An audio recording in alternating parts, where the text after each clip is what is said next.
Muchas gracias por seguir. Ahora vamos a aprender lo que son los vocales. ¿Ya?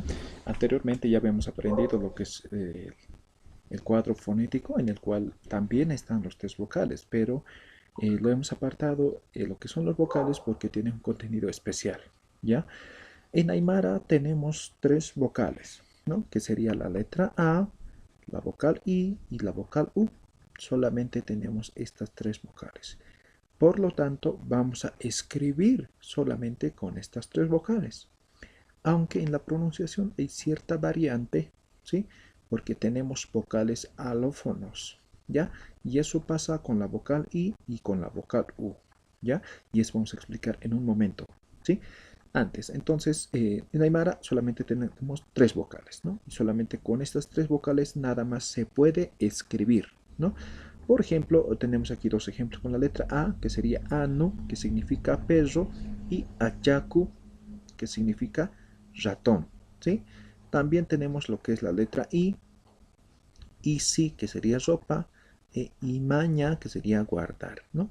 Usu, Uta, ¿ya? Entonces estamos hablando o estamos escribiendo solamente con las tres vocales nada más, ¿ya? Entonces eso para empezar, ¿no? Entonces tenemos tres vocales. Ahora, habíamos dicho que tenemos además vocales alófonos.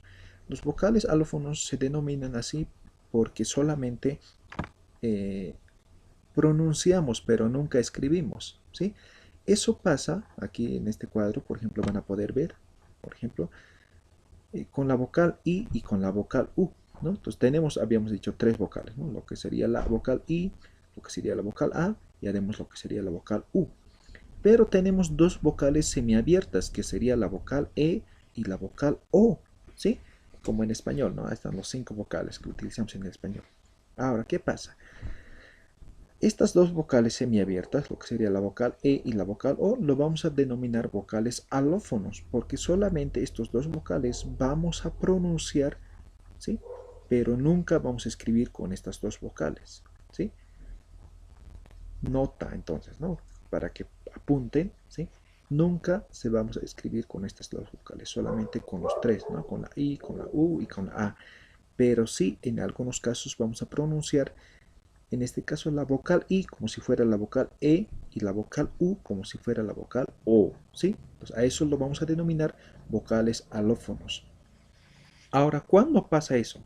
Solamente cuando la vocal I, en este caso la vocal E, cuando la vocal I está antes o después de cualquiera de estas letras, la Q simple, la Q aspirada y la Q explosiva y la X, ¿sí? Cualquiera de estas consonantes, ¿sí? Cuando la vocal I está antes en este lugar o después de cualquiera de estas letras, al momento de pronunciar, vamos a pronunciar como si fuera la vocal E, ¿no? Lo mismo pasa con la vocal U. Cuando la vocal U está antes o después de cualquiera de estas cuatro consonantes, lo vamos a pronunciar como si fuera la letra O, ¿sí? Entonces, solamente en esos casos vamos a pronunciar este vocal alófono como tal. ¿Ya? Entonces aquí abajo tenemos algunos ejercicios para que puedan repasar y para que puedan complementar lo que habíamos indicado ahora, ¿no? Por ejemplo, colque se escribe de esta forma, pero no se pronuncia así en Aymara, ¿sí? Entonces, ¿qué pasa? Esta vocal U está después de la Q y la regla nos decía si está antes o después de cualquiera de estas letras, en este caso que está la Q, se debe cambiar al momento de pronunciar y nada más, ¿no? Lo mismo pasa con este segundo vocal, que sería que está después de la Q igual, ¿no? Entonces igualito va a cambiar de sonido al momento de pronunciar. Entonces, colque, que está escrito, la correcta pronunciación es colque, ¿sí? Como si fuera vocal O y como si fuera vocal E, pero en la escritura va a seguir de esta forma. En el segundo ejemplo, Warnocaña, ¿sí? Esta U está antes de la Q, por lo tanto, esta U cambia de sonido al momento de pronunciar. Entonces ya no va a ser Warnocaña, sino Warnocaña, ¿ya? Tenemos otro, Toinocaña, es el caso parecido al del anterior, ¿no? esta U está antes de la Q, entonces va a cambiar de sonido al momento de la pronunciación. Entonces va a ser toy no caña, ¿sí? Entonces esta vocal U como si fuera vocal O. Luego tenemos esta I, ¿sí? La primera I está antes de la Q, por lo tanto cambia en el sonido. En el segundo caso, esta I está después, igualmente va a cambiar de sonido. Entonces la pronunciación va a ser pepe, ¿sí? Que sería cabeza, ¿no? Pepe, ¿ya? Lo mismo en este caso, esta U está después de la Q, por lo tanto va a cambiar. La pronunciación correcta va a ser cota, ¿ya? Aquí tenemos otro ejemplo que sería la vocal I que está después de la Q con apóstrofe, entonces igualito va a cambiar, ¿no? Entonces la pronunciación va a ser pepiri, ¿no? Aquí tenemos otro que sería la U después de la Q, entonces va a ser cori, ¿ya? También tenemos esto, lo que es ja, ¿no? Y ahí seguramente ya hemos practicado lo que sería la pronunciación de la X, ¿sí? Y esta U está después de la X, entonces por lo tanto igual va a cambiar, la pronunciación va a ser jajo, ¿sí? Que en nuestro caso es picante, ¿ya?